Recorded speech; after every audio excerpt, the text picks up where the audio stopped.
Well, hey, Hot Fudge Sunday for October 23rd. On the move. Getting ready to go to a memorial service. So I figure I would kill two birds with one stone. So I'm walking around the church checking things out before I leave to make sure everything's okay. And I just want to update you on what happened today.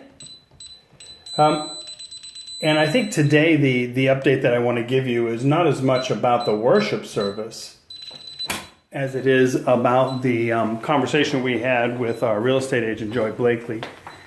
He came today and was with us for worship.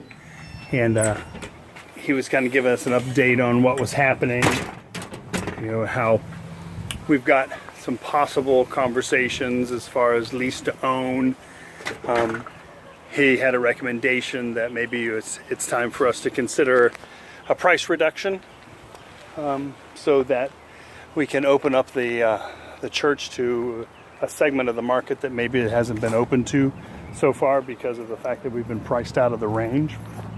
And so got a lot of things to consider. And I thought it was good to have him here to be able to answer questions. I think that was important.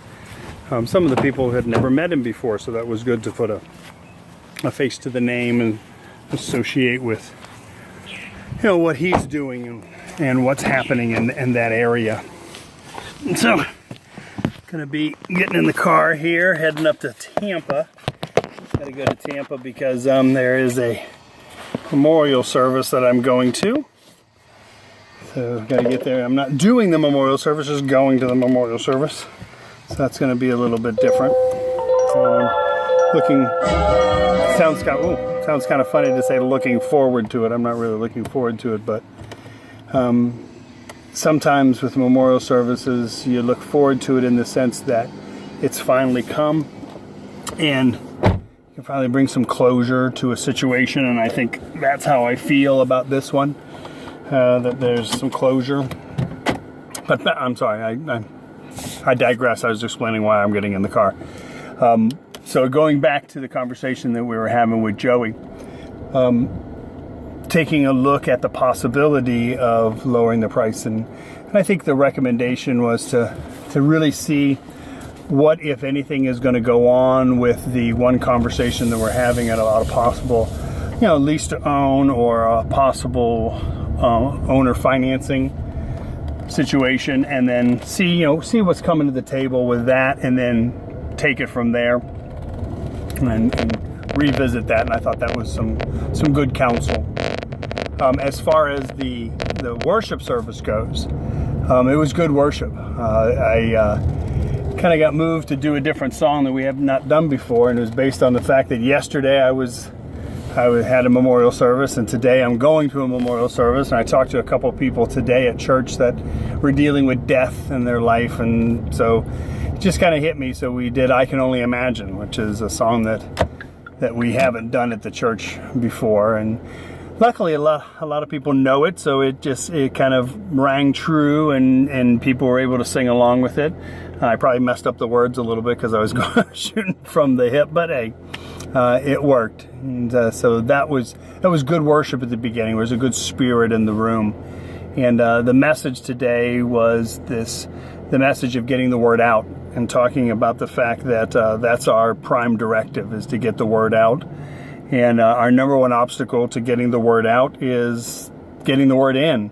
Because if we can't get the word in, then there's no way we can get the word out. It's impossible for us to give away something that we don't already have. And so we talked about what that looks like, about scripture reading, and about living our life in such a way. We went over two words: demeanor and integrity. And demeanor is this sense about the way we act, and then integrity, of course, is honesty. Our yes being yes and our no being no. And those two aspects are so important for how we get the word out, and also too how we get the word in. If I don't have a demeanor that lends me to want to grow and want to learn more about God, then I'm not going to do it.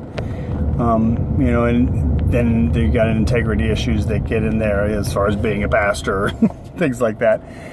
So that we talked about the notion of how we get the word in, and relating it directly to our specific situation. One of the things we talked about is this notion of how we live together as a church in the midst of, the stress and strain. We've got financial stress. We've got, are we going to sell the building or not? We're roughly looking at, we have 1 year. We've got about a year before we run out of money at our current pace, and barring any unforeseens. And, so that causes a little bit of stress, because we feel that we need to get out from underneath this burden that is this building. It's just costing us so much money. And of course, the congregation's shrinking as opposed to growing, because we're just in that kind of that flux position. People have left that haven't been happy with the decisions that we've made. People have left because, just quite frankly, it's a small congregation, and there are larger congregations that can offer more and have more opportunities and more ministry and more connection. And I get that. I totally get that. And that's going to be one of our struggles that we're going to have. So we're talking a little bit about how do we do things differently? How do we live together in ministry? Disagree with love. One of the things that we talked about, and I kind of put out, and hopefully we'll adopt, is that we make a pact not to do any business on Sundays. Sunday mornings is not a time for business. Sunday mornings is a time for worship. So to resist the temptation of getting on the computer, to resist the temptation of having that conversation, to resist the temptation of, the first time you see somebody, asking them immediately about, this need or that need, to just allow people to come into worship. That whatever it is that we're dealing with, we can ask the question later on Sunday. We can ask the question Sunday night or Monday. Whatever it is, it's not that important. That it should overshadow worship. Because the last thing that I want, and I've experienced this, and I'm sure some of you watching this has experienced this, is that you get to the point where you don't like the church that you worship because of the fact that you are so busy at it, that it becomes, in essence, another job for you, and that's the last thing you want, is another job. And so we were talking about that.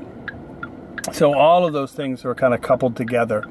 That message of getting the word out, we've got to get the word in order to get it out, and then Joey coming and talking to us and updating us on the information about the church and his strategy and where he sees the market going and what he sees happening. It was a good Sunday. It was a good Sunday, and I hope you're having a wonderful day. And as I say all the time, I hope that this week has a wonderful you, and that you are able to join us next week for worship. And if you're not able to join us next week for worship, then I pray that you're able to join us for Hot Fudge Sunday. Also, too, working on the possibility of getting maybe some live broadcasts going and some podcasts going from the worship service, having some conversations about how we can make that happen. I'll keep you informed. All righty, I will talk to you later. Bye.